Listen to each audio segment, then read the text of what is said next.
swerve, shake, dance, slurp, burp, break, dance, swerve, burp, shake, dance, slurp, burp, break, dance, burp, swerve, shake, dance, slurp, burp, break, dance, swerve, earthquake.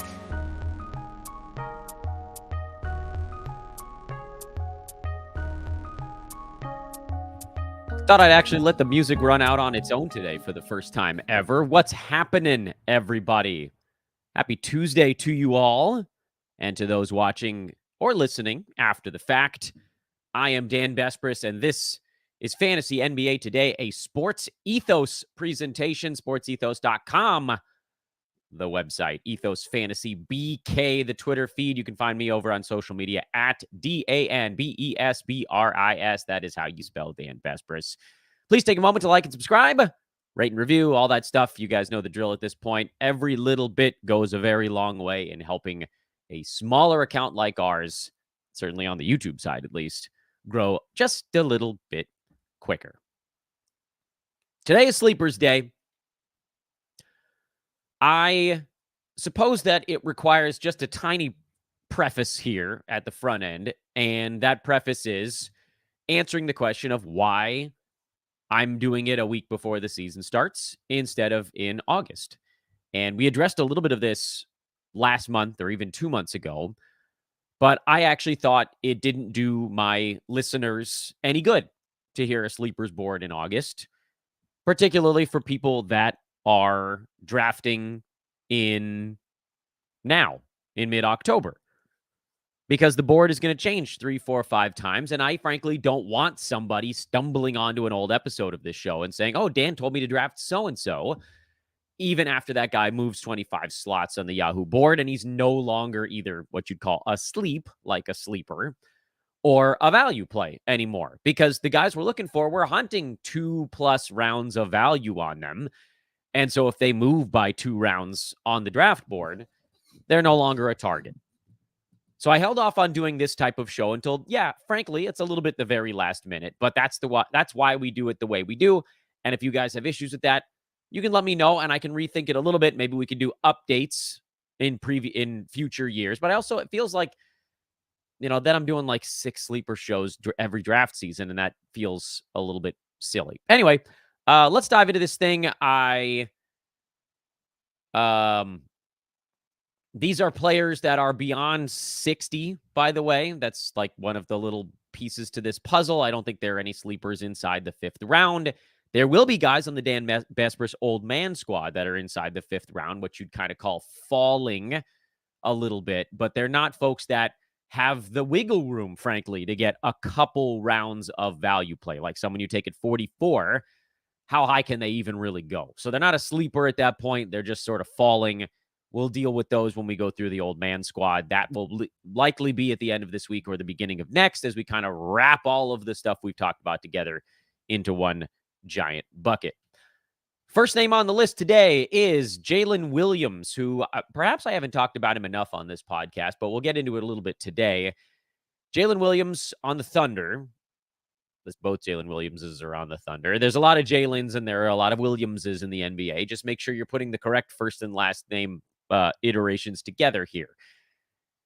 Jaylen finished last year as the number 74 ranked play in 9-cat, and his draft slot of 61 tells the different story. That wasn't who he was during specifically the second half of the season. Because over the final 40 games last year, Jaylen Williams was a second-round value. He scored 16.5 points over that stretch, a little over a 3-pointer, nothing special really in those two. 5.2 rebounds, also relatively average. 3.8 assists, a little bit better than average. Hyper-elite steals at 1.8, half a block, 53% from the field, 85% at the free throw line. And I know what you're thinking, Dan, how do those stats translate to someone who sits inside the top 25? The answer is, we've talked about this before, if you are average or slightly above average in every statistical category, that already gets you to about top 60. So anything beyond that pushes you up the board. And for Williams, over that stretch, he had one of the highest steals numbers in the entire NBA. I think he was like 4th or 5th fourth among anybody who played more than about 3 or 4 games, behind Freddie VanVleet, Marcus Smart, Kentavious Caldwell-Pope, and then Jaylen Williams. That was the list for everybody the second half of last year. Those other guys didn't have what he had in other categories, other than Freddie VanVleet, who, by the way, was number 12 the second half last year. We're not talking about him. Can Jaylen Williams keep up the 53% from the field? That should probably be the one thing that kind of hangs over us here in this. Can he repeat this, top 25 run? And the answer there is, I don't really know. Is he a 53% shooter from the field? It's possible. A lot of his looks are around the bucket. He didn't take that many 3-pointers to weigh the average down. And frankly, I don't care if he takes a bunch of 3-pointers. That's not what you're hunting for there. Once he got his legs underneath him in that team's offense, and I'm not worried about what Chet Holmgren might do, he became a rock-solid, high-level fantasy contributor. And so in this instance then, does he need to get to 25 to hit like sleeper status? No. Because if you're getting him at 60, anything 40 or above is a massive win. And I feel pretty strongly that he can get there. Next name on the list is Cam Johnson, who I think is getting almost no buzz this fantasy season. And I'm okay with that because last year, Cam Johnson spent the vast majority of the year hurt, or exactly half, I guess I should say. Overall, he was number 55 in 9 category leagues, and super low turnovers do play a role in that. So I get it if he's less exciting on the 8-cat side. But for 9 category leagues, he's a gem. Over the entire season, he averaged 15.5 points, 2.5 3-pointers, 4.4 boards, 2 assists, 1.5 combined defensive stats, mostly in the steals department, and a 47-84 split field and free throw numbers. He was, as many of you recall, traded, sort of a high-profile deal, at the deadline last year. After moving over to Brooklyn, everything basically increased for him. But the interesting note on Cam is that his rank over that stretch didn't change all that much. And some of that just has to do with players that were sort of bouncing in and out, who did what. Here's the thing. He scored 14 points per game for Phoenix, 16.5 for Brooklyn. He added 6 extra minutes per game, although some of that was the meniscus situation in Phoenix that kept it low. 2 extra shots per night. Field goal percent stayed almost exactly the same. 3-pointers actually came down a tiny bit, and field goal percent stayed almost exactly the same. He's a very good 3-point shooter. He's a very good free throw shooter. So if he gets to the line, that's another avenue to potentially improve on it. His steals numbers are actually pretty good. He's just never gotten full starters minutes until now. If Cam Johnson stays healthy, he profiles really nicely, particularly on the roto side, as a top 50 guy or inside, because he can get you 3-pointers, scoring, steals, and do it on good percentages. That's a big deal to have a guy that gets you a bunch of threes that doesn't weigh your percentages down. So it's actually kind of easy for a guy like that to climb the board because you're getting nice numbers in a handful of categories, but there aren't really any weak points for him. Because once he started to play 30-plus minutes per game, the rebounds came up to 5, where they were never getting close to at 26, 20, whatever, in Phoenix. Next name on the board, and we have a lot of them, so I want to keep moving pretty fast, is Tyus Jones. And you guys actually heard me talk about him on my, Dan drafts his favorite team episode, whatever that was, week and a half ago. There are fears with Tyus about possible shutdown because Washington is not going to be very good this year. Make sure your season ends 3 weeks early, or if you're in a roto league, you get what you get before the plug gets pulled. So if it's 65 games, don't be completely blown away. There's a fear, I think, baked in around Tyus Jones that Kyle Kuzma and Jordan Poole are going to take every ounce of usage on that team. And I simply don't think that's going to be the case because those guys are going to want somebody to get them the ball in the right spot. And Tyus Jones is definitively that guy. He probably won't put up the eye-poppingly ridiculous top 30 type numbers he put up when Ja Morant was out in Memphis, because he sat between 30 and 50 for most of those games when Ja is on the shelf. Because in Memphis, once Ja was down, Desmond Bane was kind of the only usage guy left on that club. And so Tyus slid in and took that second seat. In Washington, he's going to be the third guy. In Memphis, he was way down. He wasn't anywhere near that. So there isn't really a perfect precedent for what we can expect from Tyus Jones this season, because there wasn't really a time where it was like, oh, Tyus Jones is playing with two other usage guys the way he is this year. So top 30, no, probably not. But I do think that there's a pretty good path for him to get into that 45 to 60 range, which, again, getting drafted right now, his ADP and his pre-ranker are around 75-ish. That's still close to 2 full rounds of value. Expect okay scoring, not great. I would expect positive, probably a pretty good positive in assists and steals. I think percentages should be decent, not spectacular for him. But again, I don't expect him to take a ton of shots. So maybe we can go 45-ish% from the field, 80 some odd from the free throw line. Not a bad 3-point shooter. He just didn't take that many of them. But again, I expect good steals numbers, very good assist numbers, and not going to hurt you in too many places. Relatively low turnover guy from that point guard spot. Again, pretty easy for a guy like that to rack up fantasy value. That's why I like him at 75. Fourth name on the list is Jakob Poeltl, who, and again, this is very much a like, what did they do down the stretch kind of play? Well, Poeltl, after getting sort of, you want to call it unleashed in Toronto, was a behemoth. Post-trade deadline, he was hanging right around the top 45 range on about 13 and 9 with 2.5 defensive stats. That's a big number. Good free field goal percent, crummy free throw. That's always the knock on Poeltl. Down the stretch, his minutes actually kind of bounced around a little bit because Toronto, I don't think they were fully sure how they wanted to deploy him. But basically, when he got minutes, if he wasn't shooting 40% at the free throw line, the numbers were good. I have a little bit of fear on this one. This is one of the names that I almost took off the list. So if you're going by like, who do I love and who do I kind of like so far, 3 first names I like a lot.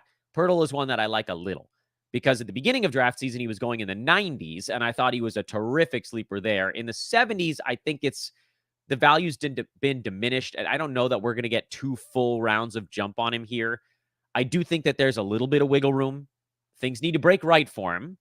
Toronto's going to need to decide that he gets 29 minutes or more per night, which might not be the case every evening. If they want to space the floor, they go Siakam at the 5.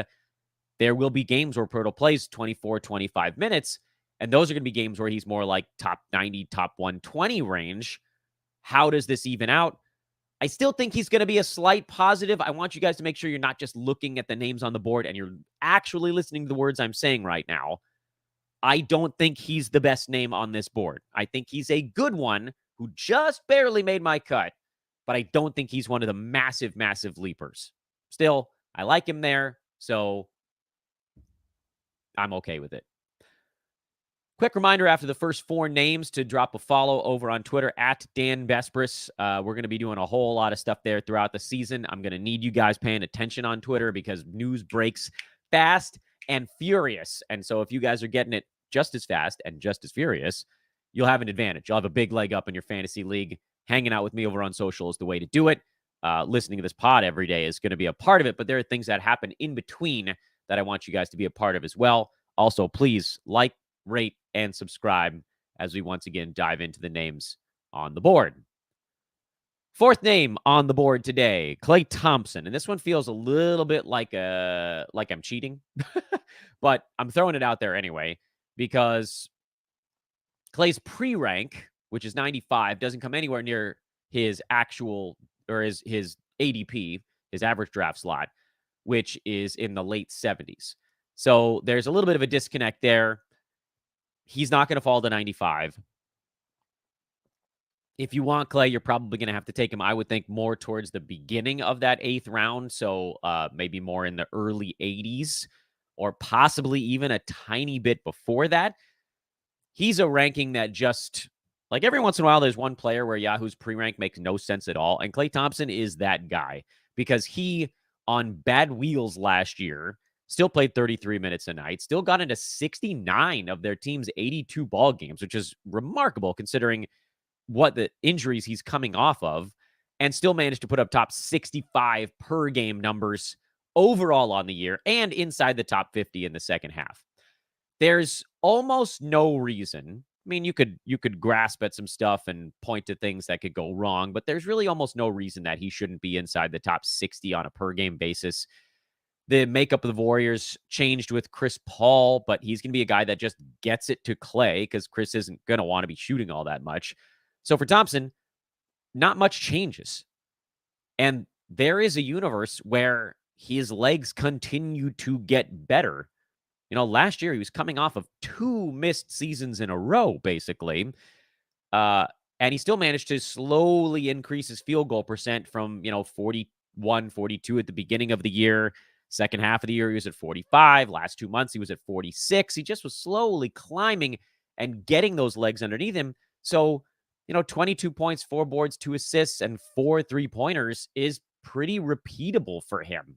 So I don't really know what the hell he's doing here at 95. He's not getting drafted there. But in terms of like the call of the century, there you go. Mitchell Robinson's the next name on the list. He's another one that doesn't make a whole lot of sense, but makes a little bit more sense than Klay Thompson, if only because Mitchell Robinson derives his value from rebounds, defensive stats, and field goal percent. And a lot of people don't pay attention to at least 2 to 3 of those categories. He also derives value from low turnovers. So of the 4 very good categories for Mitch Rob, rebounds, steals, blocks, field goal percent, and I guess 5 makes turnovers. And you're going to say, no, Dan, his steals aren't that great, but 1 steal a game from a center is pretty good. So fine, wipe that out. Call it 9 and some odd rebounds, 2 blocks a game, 67% from the field, almost no turnovers. A lot of people ignore the turnovers and the field goal percent. So the reason he falls in drafts is because people are like, he's a 2-trick pony. If I'm punting, if I'm an 8-cat, he's or not caring about field goal percent. He's a 2-trick pony if I'm in a points league, so he falls in that direction as well. But in 9-cat, he's a stud. He was hurt, and he has been hurt throughout his career, so that's the thing hanging over Mitch Rob. But he was number 53 on a per-game basis last year on the shoulders of those 4 very good categories. And the thing about Mitch Rob that makes him interesting to me is that everybody's talking about Mark Williams, and everybody's talking about Daniel Gafford, who, by the way, is coming up on this list a little bit later. So I get it. And everybody's talking about Jalen Duren, who I also like. But Mitchell Robinson, you can get cheaper. Well, everybody's climbing over each other for all the other names. And there are actually, I think, 2 more that are going to be on our list today. Nobody's talking about Mitchell Robinson. And on a per-game basis, he beat this draft number by 40 slots last year. And nothing really changed. We got to go to the next page here. John Collins is the next one. And this is really more of the home run swing sleeper because I think the odds of him panning out are lower. The 6 guys I put on that first page, I think the odds of them having good season are almost 100%, almost a lot. And then the odds of having a great season, that's what really could move the needle. With John Collins, you're starting to creep into, and frankly, more of the names on the list here in this sort of second portion of the show, more of these guys are going to be guys that can fail. John Collins could fail this year. To say otherwise would be disingenuous. But at the same time, John Collins can succeed. And what he has is, number 1, going outside the top 100. Number 2, he's actually been a first-round player for a half of a basketball season before. That was the COVID year. It's not that long ago. Number 3, it's not like he's old. Number 4, change of scenery. And number 5, a lot of people still really don't believe in it. So that's keeping his draft slot lower. Worst case scenario, you drop him. I get it. Nobody wants to drop their 9th round pick, but it happens. Best case scenario is he steps into a fun environment in Utah. Someone's going to have to get the ball to these guys. I don't know exactly who that's going to be, but they just run, they gun, they play wild and woolly in Utah. He's going to be in there getting some minutes, and I think he's going to be playing with a chip on his shoulder, and that really does matter. As much as we like to write off some of that stuff, sometimes it matters. And I think with Collins, he's a guy who's been slighted for about 2.5 straight seasons. Atlanta's been trying to trade him forever. Finally did. He's ready to go prove some people wrong. And guys with a chip on their shoulder tend to get off to pretty good starts in the year. Can he sustain it the entire season? I don't know. But I think that's a worthwhile risk to take at 100. So I'm willing to take the plunge there. Next name is Daniel Gafford. These guys are all lined up right after each other, so you're not going to be able to get all of them. I believe that Daniel Gafford will get center eligibility. I don't know how long it's going to take. It's super weird that he doesn't have it yet. One thing we also know about him is that in the past, we've been able to extrapolate his numbers from a 20-minute per game guy, where he was sitting in the 130, 140 range in 9-cat, to a starter's number. So add another 8 minutes. Effectively, you're adding about another 40% to what he was doing before, and he becomes a really nice value. I think Gafford going at 102 has got a pretty damn good shot to get inside the top 75 on a per-game basis. I don't know about getting too far beyond that, because there will be days where the Wizards just space it out. He has foul trouble. He has nagging injuries, blah, blah, blah. But look, as much as we want to try to ding him for nagging injuries, Gafford played in 78 out of their 82 ball games last year. That number probably comes down as his minutes go up, but a little bit of that he's always hurt thing is a narrative that isn't entirely true. So at 102, Gafford is another, he's a little bit more of a higher floor guy as opposed to Collins, where the floor could really completely fall out. But the upside with Collins is just bigger because he can do more things. Gafford is, frankly, a lot like Mitchell Robinson, where you're going to focus on a few key categories, and he has a decent shot to get you those categories. Simple explanation. Zack Collins, 2 slots later, is a little bit more interesting just in terms of, he's a big man that does he's not going to have the leeway he had at the end of last year. I know we could all point to the last 10 games where he averaged like 19 points and 8 rebounds and 4 assists and a steal and 1.5 blocks and all that good stuff. He ain't getting anywhere near that number. Not with the Spurs actually playing their guys. But they do want him to be the big body. They don't want that to be Victor Wembanyama yet. Wemby's set to play more power forward to start the year. I'm sure that he'll get in there and get some center minutes, but they just don't want him taking that pounding. And you've seen in the Spurs preseason games that Collins, this is his job and he knows it. He's going to go body some people, which is great. The Spurs are going to need that. It provides San Antonio an extra layer of defense as well, because Wembanyama being 19 feet tall, he can move out towards the perimeter a little bit better. Collins, if he has to go guard the perimeter, Wembanyama becomes sort of the other back line of defense. So that does give them a lot of flexibility. I think you see Collins play between 25 and 30 minutes a night. His usage won't, again, be anywhere near what you saw at the end of last season, but there is this sort of interesting upside as probably the team's best rebounder. He can space the floor. He can move the basketball. He's a pretty good passing big man. He just does a little bit of everything, and he can do it on good percentages. You got to love big men that don't hurt you in any specific category, and so taking a shot on him makes a crap load of sense, where, again, even if the minutes dwindle or maybe they're not there the way we want, the upside is really nice. And he's getting a lot of buzz, too. So, unfortunately, he's one of those guys that's moving up the board. His ADP says 113, but he's not going at 113. He's going around 95 to 100 in a lot of drafts these days, and just be ready for it. But here's the thing. Brief pause here to once again say thank you all for listening and to like, rate, and subscribe, but also to say you're not going to get all of these guys because a lot of them are ranked pretty close to one another. But this is a list so that you can get ready for this 8th, 9th round and have a few options that are hopefully on the board for you. I hope that one is on the board for you when it gets there. Onyeka Okongwu was the next one at 106. This one's not as thrilling, I guess, but he was number 75 last year in a full season of work. Doesn't seem like a whole lot is changing in Atlanta, but if you can get a guy at 105 who finishes near 75, that's just a win. I don't know that he gets more job. I don't think Clint Capella's going anywhere this year.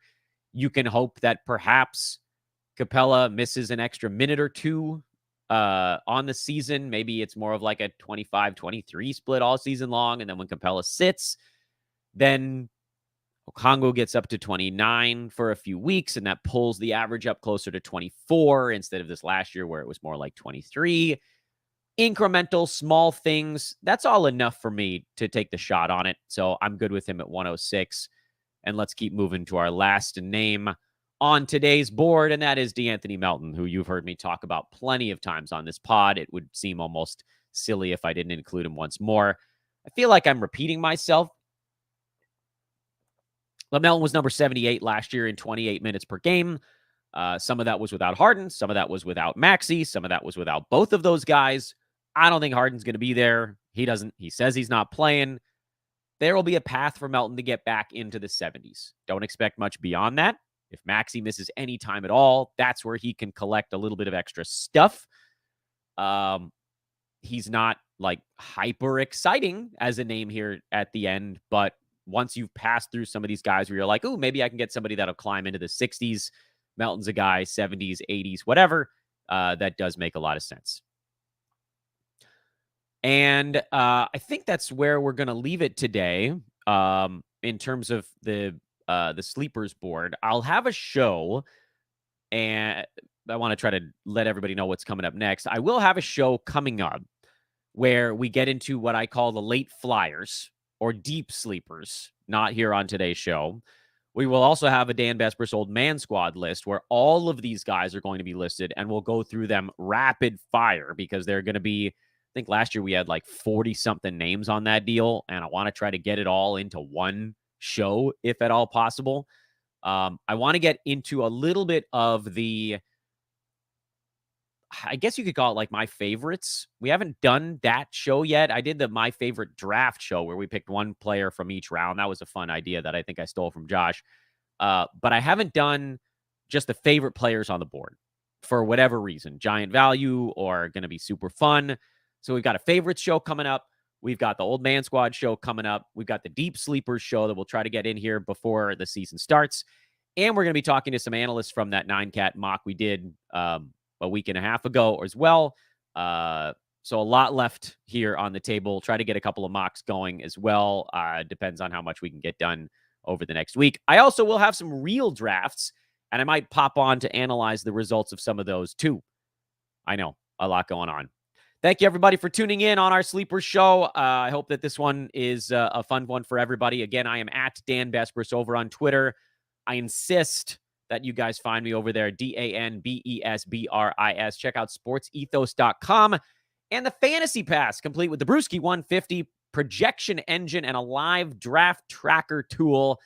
That is, by the way, worth the price of admission alone. You can use that during your drafts to see how your team is doing, how other teams are doing, if you're quick enough to throw players on the other teams, and how you stack up, whether that's roto head-to-head. You can try to figure out if you're like pretty good in everything, if you're leaning in really hard on 6 things. Those draft tracker tools are incredible, and it's rolled in with the Fantasy Pass, which is, again, just $6 a month over at sportsethos.com.